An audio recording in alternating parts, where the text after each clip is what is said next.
Yes, ito na nga. This is it. Ito na yung araw na hinihintay ni Mayora. Actually, siyempre matagal din naman namin pinag-isipan. Paano nga ba niya may experience ang isang araw na manood ng movie. Yan. Kasi never pa naka-experience si Mayora ng manood sa cinema.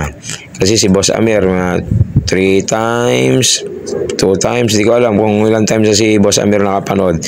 Mas maliit pa nga si Boss Amir nung nakauna siyang nakapag-sine. Eh si Mayora, 8 years old na nung nakapag-sine ba? Ayan o, binibilang na ni Kuya Brian ang pambayad at nangutang tayo kay Mami Jenny ng konti lang naman kasi medyo biti na si Kuya Brian eh. Medyo short na eh. Alam niya naman, medyo may kamahala na ang cinema. Kasi actually dyan sa SM Masinag is 340 ang isa.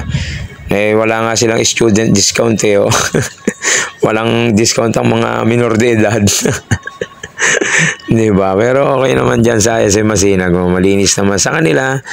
Malamig, diba? Saka medyo mahigpit talaga.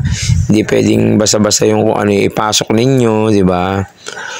Yan, tamang pila lang si Kuya Brian dyan, oh. Ay, talagang excited na si Mayora. Naiinip na ako na nga rin, naiinip. Actually, sa totoo lang, ang tagal ko na rin hindi nakapanood ng sine. Dahil nga, sobra, Diyos mio, napakamahal naman kasi. Diba? Idol na, shoutout sa'yo, Vice Ganda. Baka naman, makarating sa'yo ang video na to. Sabi ni Mayora, diba? Bigyan mo siya ng regalo, charot. Diba?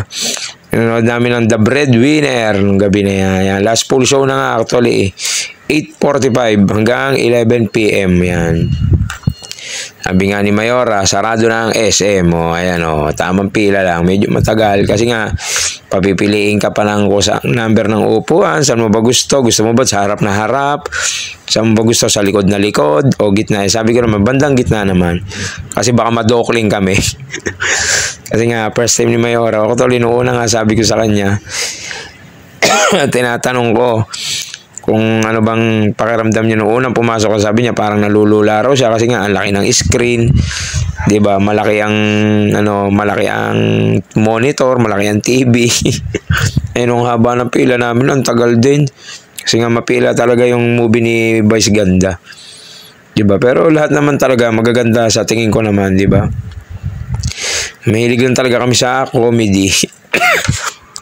Ayan, tamang pila pa ulit kami dyan ni Mayora. Ito na nga. After 10 years, nakapanood ulit ako ng sine. Ayan o.